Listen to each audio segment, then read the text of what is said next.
How to tell wild animals poem के poet हैं Carolyn Wells. इस पोएम के टाइटल में टेल वर्ड का मतलब है आइडेंटिफाई या रिकॉग्नाइज, यानी कि पहचानना। तो इस पोएम में हम पढ़ने वाले हैं कि हम जंगली जानवरों को कैसे पहचान सकते हैं। तो स्टार्ट करते हैं पोएम के फर्स्ट स्टैंजा से। If ever you should go by chance to jungles in the east and if there should to you advance a large and tawny beast, if he roars at you as you are dying, you will know it is the Asian lion। तो अगर हम कभी east के jungles में जाते हैं और वहाँ हमें एक ऐसा एनिमल दिखता है जो कि बहुत बड़ा है और जिसकी येलोइश ब्राउन बॉडी है और वो हमें देखकर ऐसे दहाड़ता है कि हम उसकी दहाड़ सुनकर ही मर जाएं, यानी कि वो इतने ज़ोरों से दहाड़ता है कि उसकी दहाड़ सुनकर हमें इतना डर लगे कि हम मर जाएं, तो हमें समझ जाना है कि वो एक एशियन लायन है। तो अब आते हैं सेकंड स्टैंजा पर। और if some time when roaming round a noble wild beast greets you with black stripes on a yellow ground, just notice if he eats you, the simple rule may help you learn the Bengal tiger to discern। तो इस stanza में poet ने बताया है कि अगर कभी आपको घूमते हुए एक बहुत रॉयल दिखने वाला जानवर मिलता है जिसकी येलो कलर की बॉडी पर ब्लैक कलर की स्ट्राइप्स हैं, यानी कि ब्लैक कलर की धारियां हैं, और वो आपको ऐसे देख रहा है कि वो आपको खा जाएगा, तो आपको समझ जाना है कि वो बंगाल टाइगर है। तो अब चलते हैं थर्ड स्टैंजा पर। If strolling forth a beast you view whose hide with spots is peppered, as soon as he has leapt on you, you will know it is leopard। 'Twill do no good to roar with pain, he will only lap and lap again।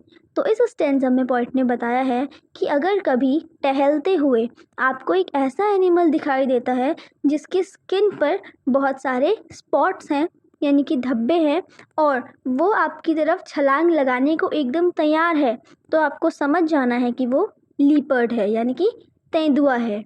और अब जब वो आपके ऊपर छलांग लगाएगा तो आपको रोना तो आएगा ही, लेकिन आपको रोना नहीं है, क्योंकि रोकर कोई फ़ायदा नहीं होने वाला। जितना ज़्यादा आप रोओगे उतना ही वो आपकी तरफ को छलांग लगाएगा। तो अब आते हैं अपने फोर्थ स्टैंजा पर। If when you are walking round your yard you meet a creature there who hugs you very very hard, be sure it is a bear। If you have any doubt, I guess he will give you one more caress। तो इस stanza में poet ने बताया है कि कभी अगर आप अपने यार्ड यानी कि आंगन में घूम रहे हों और आपको एक ऐसा क्रिएचर दिखे जो कि आपको बहुत टाइटली गले लगा ले, तो आपको समझ जाना है कि वो एक बियर है, यानी कि एक भालू है। और अगर अभी भी आपको कोई डाउट हो तो याद रखना वो आपको एक और जेंटल टच देगा। तो अब चलते हैं नेक्स्ट स्टैंजा पर। दो to distinguish beast of prey a novice might nonplus, the crocodile you always may tell from hyena thus, hyena come with merry smiles but if they weep they are crocodiles. तो यहाँ पे बताया गया है कि वो person जो अभी नया नया है एनिमल्स को आइडेंटिफाई करने की जॉब में, यानी कि वो पर्सन जिसने अभी एनिमल्स को पहचानना नया नया शुरू किया है, वो एक हाइना और एक क्रोकोडाइल में कंफ्यूज हो सकता है। हाइना होते हैं लकड़बग्गे और क्रोकोडाइल्स यानी कि मगरमच्छ।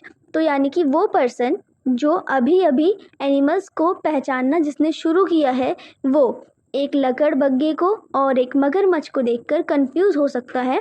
तो आपको कंफ्यूज नहीं होना है, क्योंकि जो हंसते हुए आते हैं वो है लकड़बग्गे यानी कि हाइना, और जो रोते हैं वो है मगरमच्छ यानी कि क्रोकोडाइल्स।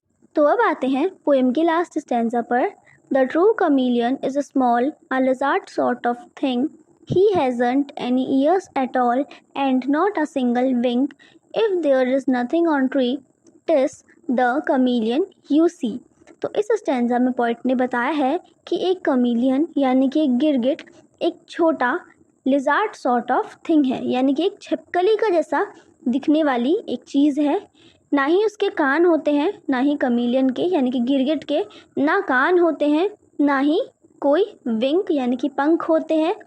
और अगर किसी पेड़ पर आप देखते हो और आपको ऐसा लगता है कि उस पेड़ पर कुछ भी नहीं है, तो आपको समझ जाना है कि वहाँ पर एक कमीलियन है, यानी कि एक गिरगिट है, क्योंकि गिरगिट अपना रंग बदल सकता है।